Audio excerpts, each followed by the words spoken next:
Hello students, welcome back to the one more module of the econometric methods course.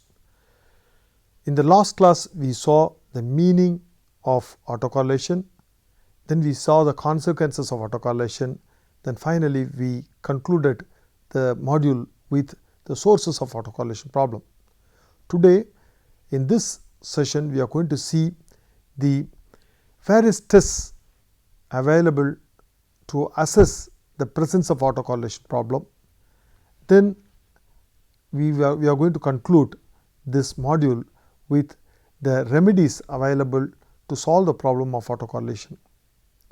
Now let us see various tests available to identify the problem of autocorrelation.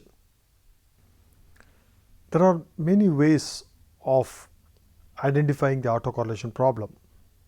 The first among this and the most simplest among that is the graphical method.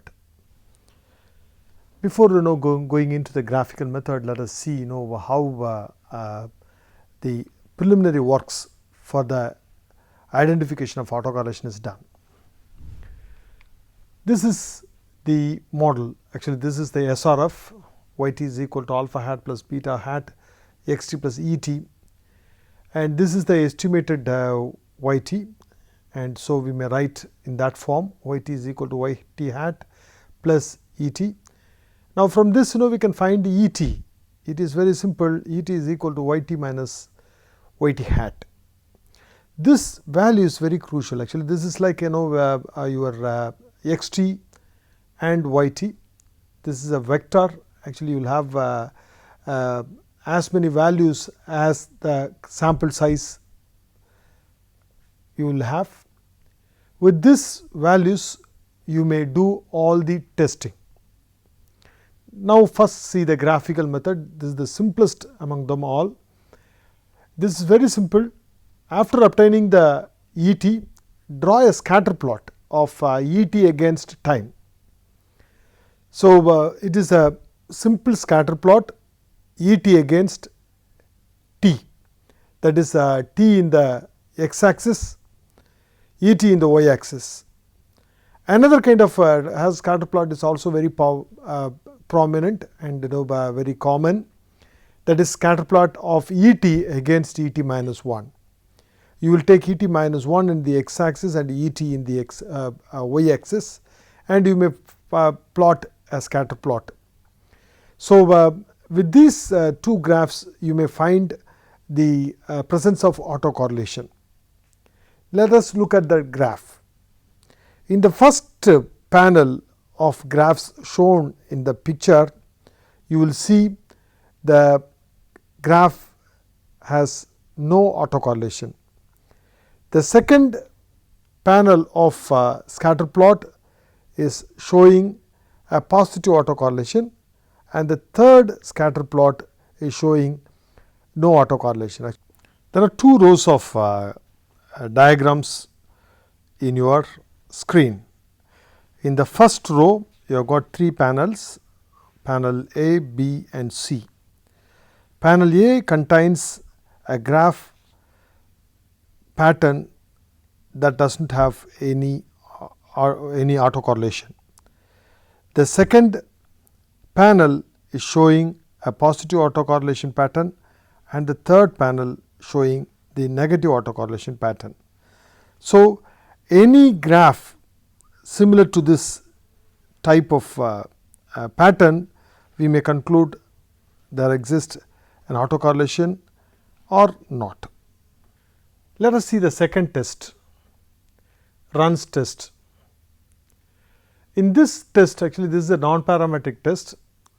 This is essentially a test for randomness. After obtaining Et, note the signs of those error terms. Let us see, we have 13 period error term we have.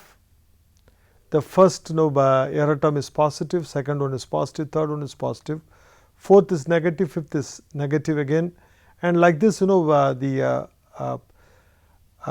sequence of symbols are noted. We may define a term run. Run is nothing but an uninterrupted sequence of same symbols. In this case, this is the uninterrupted sequence of positive symbols. This is the negative symbol sequence, and this is a isolated thing, and this one is the continuous negative symbols, continuous positive symbols. So, each one is called a run. So, this is the first positive run, and the second one is the negative run, third run is the positive run, fourth one is the negative run, and fifth one is the positive run. So, we may see actually the boxes are the positive runs. So, we have 3 positive runs and 2 negative runs.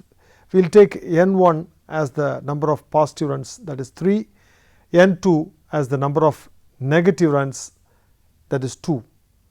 On the whole, we have 5 runs. So, that is n equal to n1 plus n2. So, we have 5 runs. In this test, the mean or E of n is equal to 2 into n1 n2 divided by n1 plus n2 plus 1.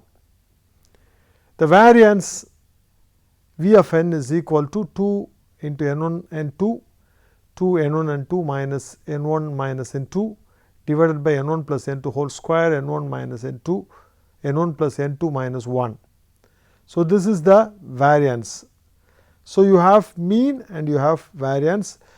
From this, you can define a statistic z. Z is equal to total number of run minus mean of the run, mean run plus half divided by variance of the run, square root of the variance of the run. So, this is the standardized normal statistic. This follows normal distribution 0 mean and 1 variance. So, we can calculate these values from this above. Now, we can calculate substitute the values n1 and 2, and we get the mean as 5 as 3.4, variance as 0.84. We are just substituting the values, and capital N is the number, total number of run. So, 5 minus 3.4 plus half 0.05 divided by variance of square root of variance 0.81, that is equal to 2.291. So, this is the calculated value, and since it follows the normal distribution with 0 mean and 1 variance, 5% level of significance, the critical value is 1.96. So, this is the table value, and we may compare these two values, the calculated and t value, table value, and we may conclude. If calculated value is higher than the table value, then we will reject the null hypothesis that no autocorrelation problem exists. That is, we say that there exists, we conclude that there exists an autocorrelation problem, because in this case the calculated value is higher than the table value. So, this is one way of identifying the autocorrelation problem. Chi-square test. This is again a non-parametric test. After obtaining E t, we will find the E t minus 1. Then we can list the signs of those E t values in sequence. Of course, the E t minus 1 will not have the first observation, and so we can remove it, and apart from that you have the sequence of symbols like this. This can be tabulated in the contingency table. Here the contingency table, row wise you have E t minus 1, column wise you have E t, positive residuals and negative residuals. Here the positive residuals and the negative residuals. So, when E t is positive and E t minus 1 positive, we will enter here, and Et minus 1 negative and Et minus 1 positive, we will enter here. So, we will form a contingency table.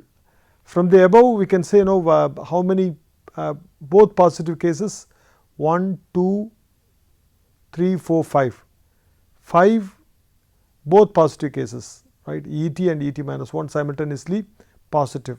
Similarly, the both negative cases are also there. This is negative, negative, negative. So, 3 cases negative, both are negative. First one is positive and then second one is negative cases. So, this is positive, negative, positive, negative, 2 cases, positive, negative cases. Negative positive cases are also there, 1 and 1. So, 2 half. So, we can fill the form and we can total it up and we will get the total like this 7 and the total here is 7, this total is 5 and this total is 5. So, you have a contingency table. From this contingency table you can find the expected value, expected frequency of this contingency table. So, it can be very easily found. You multiply the row total of these 2 columns and rows respectively and divide it by grand total. That is this observation this expected value is found by multiplying the marginal values of the first row and marginal values of the first column. So, 7 into 7 divided by grand total 12, that is 49 by 12, we will get 4.08. So, similarly for all the cells we can find the expected value like this. After this you find the values O minus E whole square, you subtract these 2, square it, you will get this one and you divide that by the expected value, you will get this. So, these columns are filled and you find the sum of the last column, you will get sigma O minus E the whole square divided by expected value. So, this will give you the chi-square value. So, this is the chi-square value. This follows the chi-square distribution with 1 degree of freedom, 1 degree of freedom. So, you will have table values using this and you have calculator value using this. You may compare this and conclude. The null hypothesis here also, no autocorrelation. If the calculated value is more than the table value, you will conclude there is an autocorrelation problem. Let us move on to the next test, von Neumann ratio test. The von Neumann ratio is defined as mean sum of successive difference divided by variance. So, we all know the mean sum of successive difference is defined as sigma Et minus 1 whole square divided by n minus 1 divided by sigma Et square divided by n. The mean value of this VNR is defined as 2n divided by n minus 1 and the variance of it is defined as n 4 into n square n minus 2 divided by n plus 1 n minus 1 whole cube. So, using these mean and variance measures, we may define the standard normal statistic z is equal to lambda minus E of n divided by square root of variance of n. Lambda is the VNR ratio. This z follows the normal distribution with 0 mean and 1 variance, that is standard normal distribution. So, z will give you the calculated value, table value is calculated from the standard normal distribution. So, using these values we may compare the calculated and the table value to conclude whether there exists autocorrelation or not. If CV is greater than TV, then we will say there is a autocorrelation problem. If it is less than the table value, then we will say there is no autocorrelation problem. Similarly, the Durbin-Watson statistic, Durbin-Watson test can also be defined. Durbin-Watson statistic D can be defined as sum of successive difference square divided by sum of deviation square. So, that is defined as sigma Et minus 1 this whole square divided by sigma Et square. D follows a Durbin-Watson distribution with n comma k minus 1 degrees of freedom, where n is the sample size and k is the number of parameters to be estimated. From the earlier definition of the Durbin-Watson statistic, we may derive the value of Durbin-Watson D as equal to 2 into 1 minus rho. We all know the rho is the autocorrelation measure in the SLRM. Now, this rho will take the value between minus 1 and plus 1. If rho is minus 1, that is no negative autocorrelation, the D will take the value. If you substitute the rho value here, you will calculate the D value as 4. So, if there is complete negative autocorrelation, we will have the D value 4. If rho is equal to 0, otherwise there is no autocorrelation. If there is no autocorrelation, the D will take the value 2. If rho is equal to plus 1, then D will take the value 0. So, like the range of rho is between minus 1 and plus 1, the range of D is 0 and 4. So, this 0 4 range can be classified as 5 regions. Actually, in fact, this is the range. This is classified into 5 range according to the critical values of the Durbin-Watson statistic.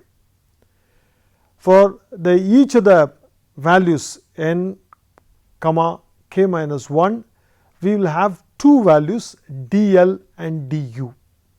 So, from the Durbin-Watson table, we will find this dl and du for this specification. So, with these values, we may divide the range from 0 to 4 into 5 regions. One is between 0 and dl, and dl to du, du to 4 minus du, and 4 minus du to 4 minus dl. Actually, so these are the 5 regions: region 1, region 2, region 3, region 4 and region 5. If it is like if your D value, the calculated D value lies in this range, we cannot say anything about the D statistic, or we cannot conclude anything about the presence of autocorrelation problem. Similarly, in the region 4, that is between 4 minus du and 4 minus dl, we may not be able to say anything about the autocorrelation problem. Using this information and the information contained in the Durbin-Watson distribution n comma k minus 1, we can define the region in the range of 0 to 4. From the DW statistic table n comma k minus 1, we can get the values dl and d4. Using this dl and d4, we can find the another set of values 4 minus dl and 4 minus du. So, let us keep these values, and we can define the 5 regions accordingly. From 0 to dl is the first region, dl to du is the second region, du to 4 minus du is the third region, 4 minus du to 4 minus dl is the fourth region, and 4 minus dl to 4 is the fifth region. If now we may compare the calculated value with the range. If the calculated D lies in the region 2 or 4, we may not be say anything about the presence of autocorrelation problem.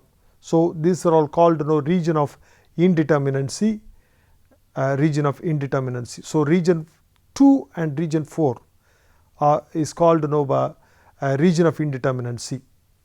However, if the d value lies in the region 1, that is between 0 and dl, then we will say there is a presence of positive autocorrelation. If the value is between, if the d is between du and 4 minus du, then we will say there is no autocorrelation. And if the value d is between 4 minus dl and 4, we will say there is negative autocorrelation.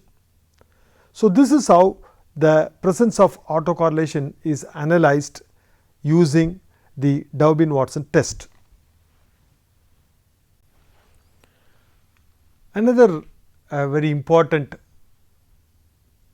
autocorrelation test is Bruce-Godfrey test. In short, it is called BG test. This is a two-stage procedure. This is based on regression model, and this is also called the Lagrangian multiplier test. It has got two stages. The first stage, we will find the sample regression function y t is equal to beta hat beta 0 hat plus beta 1 hat x 1 t plus beta 2 hat x 2 t plus e t. In the second stage, we will take the e t value and we will regress, actually we will regress e t against the independent variables and the lagged error variables e t minus 1, e t minus 2, e t minus 3. So, once the regression is run, right, we will estimate the r square from this regression. So, after finding this r square value, we will multiply that r square with n, that is the sample size. This is found to follow a chi-square distribution with p degrees of freedom, where p is the lags of the error term. So, nr square will give you the calculated value, and chi-square with p degrees of freedom will get you the table value. You may compare this to decide whether there is autocorrelation problem or not. If the calculated value is higher, we will say there is an autocorrelation problem. If the calculated value is less, then we will say there is no autocorrelation problem. After identifying the autocorrelation problem, we have to find the remedy for the problem. If a system is afflicted with the autocorrelation problem, then it can be rectified. It can be rectified. The process of rectification starts with the analysis of its source. If the problem is due to the misspecification of the regression model, then we have to find the important omitted variable of the regression model. If the omitted variable is identified, then it has to be included to solve the problem. If the problem is due to the functional misspecification, then we have to correct for the functional misspecification. We may have to add the quadratic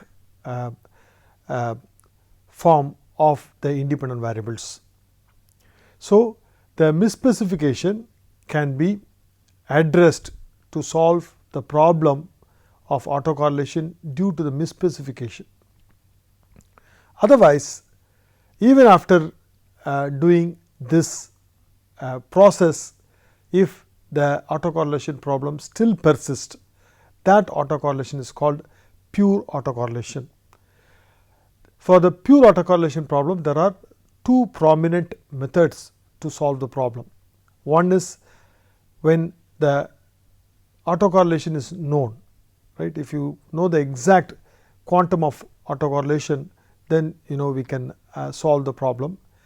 And there is another type of solution exists when the autocorrelation problem is not known, when the rho is not known. So, when the rho is known, we have got a procedure, and when rho is not known, there is another set of procedure. Now, let us first see how the when rho is known, how the problem is solved. It is very simple actually. This is, let us take a simple linear regression model. This is the model with the first order autocorrelation structure, like ut is equal to rho ut minus 1 plus Vt, where Vt is a white noise, that is the error term that follows follows all the OLS assumptions nicely. So, now let us see the procedure. If it can be written for the time t minus 1, then the equation will be like this: y t minus 1 is equal to alpha plus beta x t minus 1 plus u t minus 1.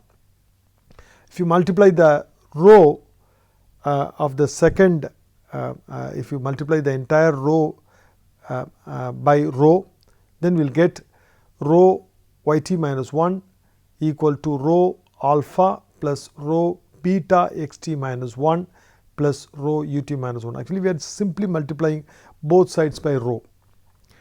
Now, we can subtract these two equations, actually y t and rho y t minus 1 equations. Right? If you subtract, we will get y t minus rho y t minus 1 is equal to alpha minus rho alpha plus beta x t minus rho beta x t minus 1 plus u t minus rho u t minus 1.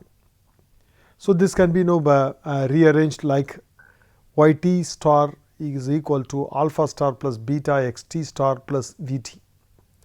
We will define y t star and alpha star beta x t star, right, that we will see.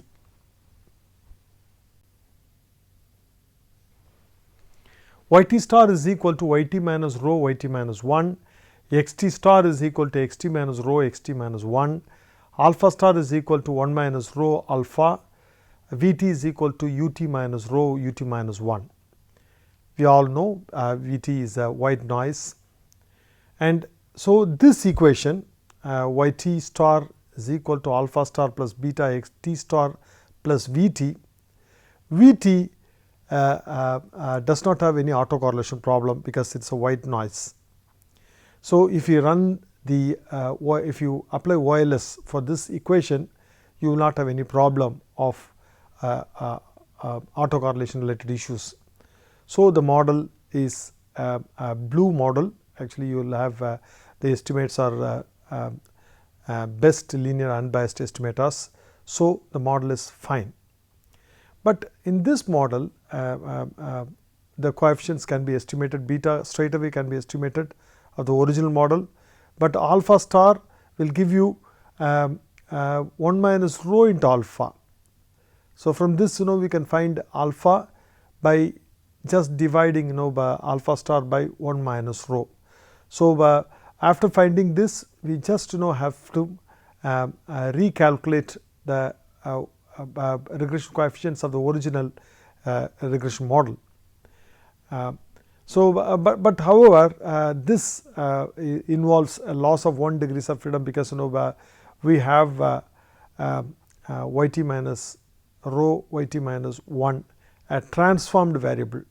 So, to avoid that, actually Price-Winston transformation is suggested, right, and the first observation can be replaced with y 1 rho 1 minus rho squared and x 1 rho square root of 1 minus rho squared. This observations can be used for the first observation.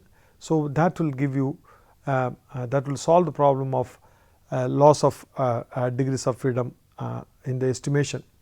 However, actually this replacement after running the regression y t star on x t star, we will get the efficient nicely behaving OLS estimators. So, this is possible only when rho is known. When rho is not known, there are 3 procedures available. First one is the simple first difference method. Here we are just differencing the equation. We assume rho as 1 as in the case of previous formulation. We get yt minus 1 is equal to beta xt minus 1 plus ut minus 1. So, this is nothing but delta yt on delta xt, otherwise delta yt is equal to beta delta xt plus vt. This will give the efficient estimates only when the R square the autocorrelation is positive and too high, and Durbin-Watson is too low, that is by d less than R square.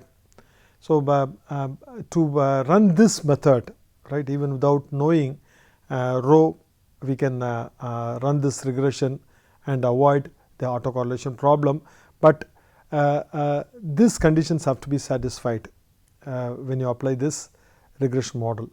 Note that this regression does not have any intercept term. So, this is run on the deviation form.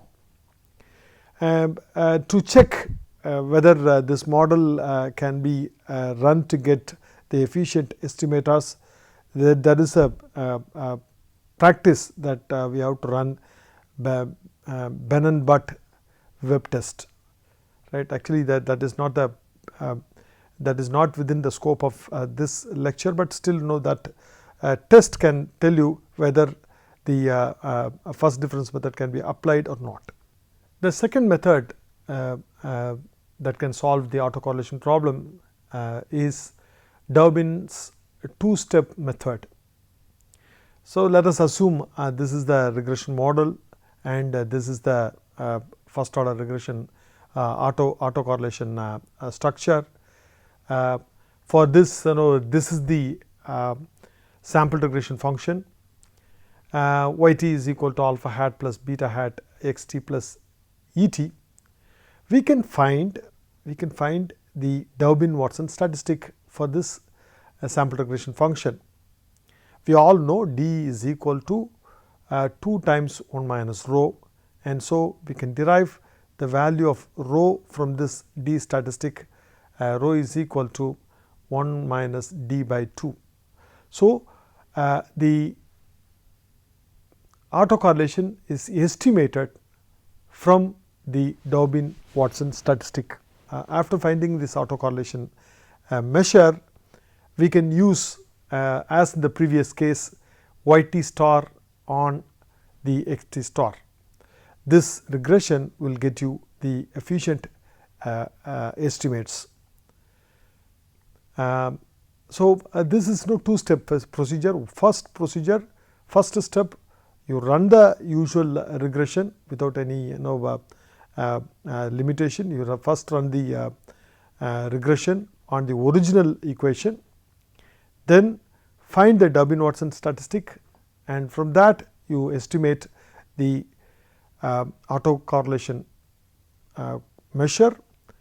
After finding this autocorrelation measure, you do the transformation. Yt star is nothing but yt minus rho yt minus 1, and xt star is nothing but xt minus rho xt minus 1. So, you run the regression yt star on xt star, that will give you the efficient estimates. The third method is iterative method. The very common and the popular iterative method is Cochran-Orcutt iterative method. Iterative method means by meaning, actually it is saying this is a multi-stage procedure, right. This is actually it is not 2-stage, there is multi-stage involved in this. Here first we run the usual ordinary regression yt on xt, then we will get the estimates. Now, we check for the autocorrelation. If there is no autocorrelation, stop here. This is the efficient estimate. If there is autocorrelation, then you estimate the autocorrelation from the error term, that is by sigma et hat et minus 1 hat divided by sigma et square et hat square. So, this will get you the autocorrelation measure. From this autocorrelation measure, you can go for the transformed equation as in the previous as previously stated, that is y t star equal to alpha double hat star plus beta double hat x t star plus eta e double hat t. Actually, so this regression is run, and this estimates are obtained, and now we can check for autocorrelation. If there is no autocorrelation, stop here. Otherwise, you find the next round of autocorrelation measure from the error term of the this equation. So, again you run y t star on x t star, you get the equation, you check for the autocorrelation. If there is no autocorrelation, stop here. Otherwise, you continue this process. This will slowly take you to the original values of autocorrelation measure. The original, it will converge to the actual autocorrelation value, and at the same time it will banish the problem of autocorrelation at one stage, and when the process is stopped, the estimates that you get is the efficient estimates. So, this is one way of solving the problem of autocorrelation. Let us summarize what we have studied in this module. In this module, we have studied the methods of assessing the autocorrelation problem. Right? We have studied how to test the autocorrelation problem's existence or the presence, and then we saw how the problem is rectified. So, now we conclude the autocorrelation discussion with this two discussions. So, if the autocorrelation problem is identified, we can use any of these methods to solve. In the next module, we will see how the heteroscedasticity problem can be defined, the sources of the heteroscedasticity problem, and the consequences of the heteroscedasticity problem, and how the heteroscedasticity problem is identified and how it is rectified. So, the next discussion is going to be on the heteroscedasticity problem. Now, we will conclude. Thank you.